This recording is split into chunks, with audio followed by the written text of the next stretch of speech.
Hi, I'm Jake Reichbart. Today I'd like to provide you with a pretty lengthy sample from one of my recent DVD guitar lessons. But before that, if you're not familiar with me and my music, check out my YouTube channel. It is a channel that is dedicated primarily to solo guitar fingerstyle performances, arrangements of classic, jazz, and pop standards.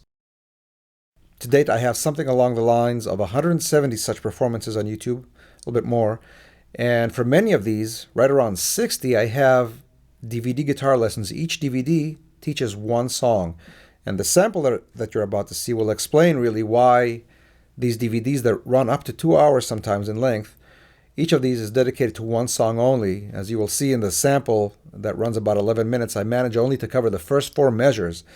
And the reason is that I go into great detail to every note and every movement that I do. And often I go into many side topics that are very important in understanding the arrangement. And these side topics often are very helpful in understanding solo guitar in general and it will help you with other arrangements as well. By the way, the song that this DVD teaches is the song Nuages that I uploaded recently to YouTube. The performance of which you can see right here. If you click right on this text, it will take you to the performance that the DVD lesson teaches. So this sample is the first 4 measures of this song, how to perform them. A couple more notes before we get started. If you expand the information down below, you will see the complete list of DVD titles I have available. Most of these, like I said, are individual lessons, 1 DVD per song. There are a couple general topic lessons. The most important one, I think, is one called How to Arrange Any Song for Solo Guitar. The title is self-explanatory, and there's a link right here. If you click on this text, it will take you to a sample from that DVD, which I think you'll want to have a copy of. Most of these DVDs below are beautifully produced in widescreen, as you'll see in this sample. And one final note, I'm making a reference later on. You will hear me make a reference to a free YouTube lesson that I have available on the topic of secondary dominants. I call them the 5 of 5. It's a great lesson. It's free.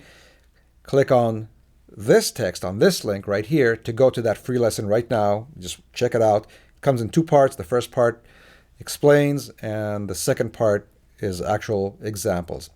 Well, anyway, enjoy this sample that's coming up. If you have any questions on how to obtain these DVDs, what you need to do is email me. I don't have any online website yet to sell these DVDs. You got to email me right here at this email address, and I will email you back with all the information about shipping, discounts that I have available on multiple DVD purchases, and so on. So send me an email. I will send you the information, and in the meantime, enjoy this lesson sample. The arrangement starts with several pickup notes, the first 2 of which that are the C sharp and D on the 2nd string, frets 2 and 3. When I reach the 3rd note, which is the A, I do 2 somewhat unusual things. One which is that I delay it. I'll sit on it for a while and only then go into rhythm. It's called a fermata, I guess. You might call it that. And I do it for a dramatic effect. I might do it at the beginning of the song or in the middle. I might go the second time, let's say.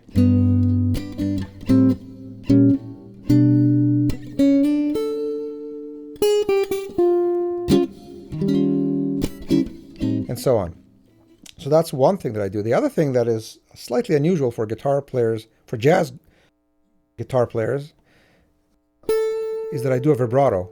I don't know why more jazzers don't use vibrato. It's a beautiful effect. My style of vibrato is kind of a rock player's vibrato. I do it from the wrist and I push up, and it's a moderate tempo. I think the Gypsy guys do it quite a bit faster.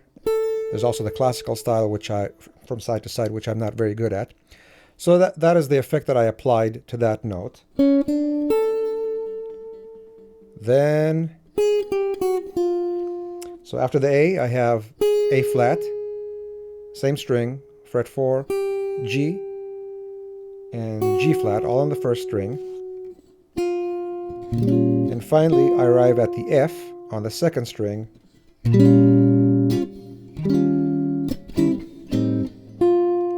fret number 6. At this point, I start adding some chords. The very first voicing is a B flat minor 6, which we kind of mentioned briefly in the introduction. So in addition to the F, I also have the D flat on 3rd string, 6th fret, the G on the 4th string, 5th fret, the B flat in the bass, 6th string, 6th fret.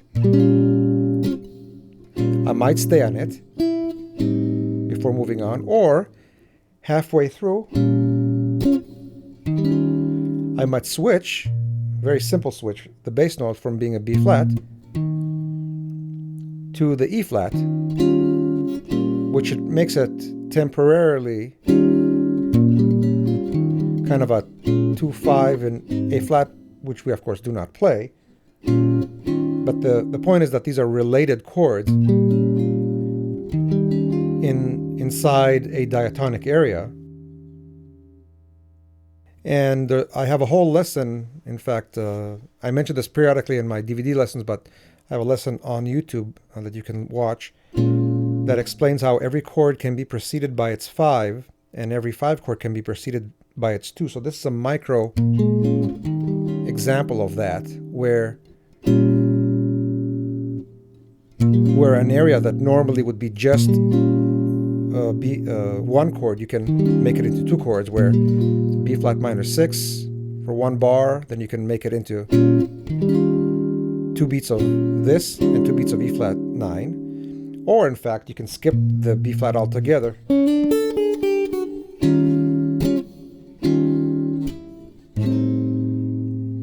So that idea of playing with related chord degrees and assigning a certain amount of beats for each is a really big, important way of filling, which we'll get to more of that later. At any rate, so you have B flat minor 6, E flat 9, passing note, the E on the 2nd string, 5th fret, and 2 chords now that are played against this E flat on the 2nd string, 4th fret. First of these is the A minor 7 flat 5. So in addition to the E flat, I also have a C on the 3rd string, 5th fret, same G that we had already been playing on the 4th string, 5th fret, as well as the A in the bass, 6th string, 5th fret. And the following chord, again, it's a kind of a 2-5 really, is the D7 flat 9. And it's played still with the E flat, still with the C, but now this G has moved down to a G flat, and I have D in the bass. And the way I perform it is the D I play with my 2nd finger, the C with my 3rd finger, and then the remaining 2 notes, the G flat and the E flat, I play by placing my 1st finger across strings 2, 3, and 4 on the 4th fret, but of course the only 2 notes that are ringing out of those are the G flat and the E flat. So again, D, G flat, C, and E flat on top. One more note before I go to the chord G, and this note is a D on the 2nd string, 3rd fret. That will go with the G chord. So from the top, very slowly. In this case,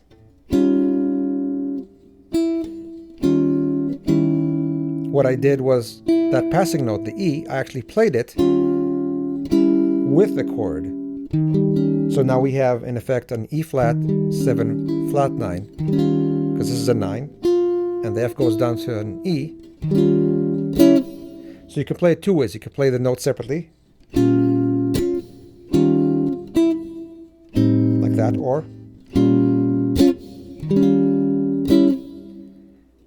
or the note with the chord, turning this into an E flat 7 flat 9.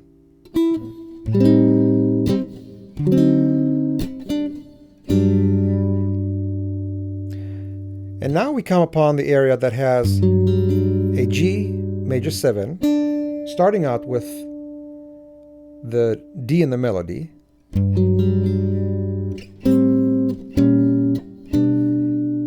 and we have 1, 2, 3, 4, 1, 2, 3. 2 full measures until the next F note comes in. And this is an area where we can fill. So there are many options how to do this. First of all, there's the classic fill that is already being offered by what is mostly a traditional way of playing the song, which is to play several passing chords.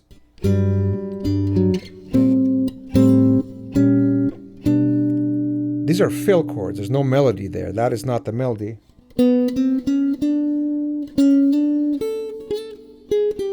Until the next time. So let's start with that, because that is something that's kind of built into the original version and many of the versions that have followed. So this form of G major 7, and it's 1 out of 1,000 you can play here, has G in the bass, an F sharp on the 4th string, an open G, and the D on top. I like the sound because it includes open strings. But you can play this major 7 one without the open strings. You can play it as a 6-9. You can play it just like a triad, just with the 6, just with a 9. You can play it as an add 9, as an 11, and on and on. There are many ways to play it. So again, this is the one that I use a lot, but I should probably learn and combine some of the other ones.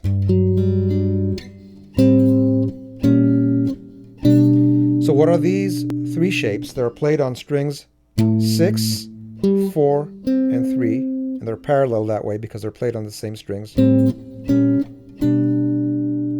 Starting out with what is essentially an A minor 7, A, G, and C.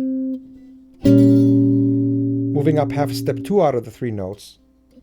C goes to C sharp, A goes to an A sharp, while the G remains the same. And taking it yet further by the same 2 notes that have moved half a step now move yet another half step. C sharp moves to D, A sharp moves to B, while still playing the G. And when you get here, it's time to play this again, and as you're noticing, I'm playing it at a different spot because why not? Because while I'm doing that, I can let these sustain. That's a G chord, essentially, with B in the bass. So what I'm doing now, after I got these 3 notes ringing, which are the B, G, and D, I have the A on top. Then with my pinky, I go for the G flat on the 2nd string, fret number 9, G, that's an A flat, once again A flat, G, and G flat, and then to the same B flat minor 6 we've done at the beginning. So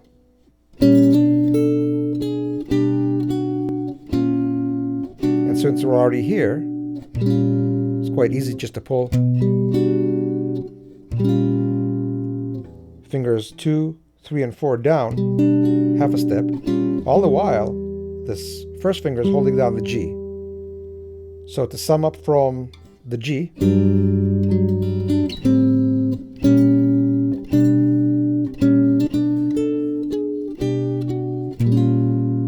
and when I do the C sharp to F, C sharp to D, of course, I might do so also with the bass note.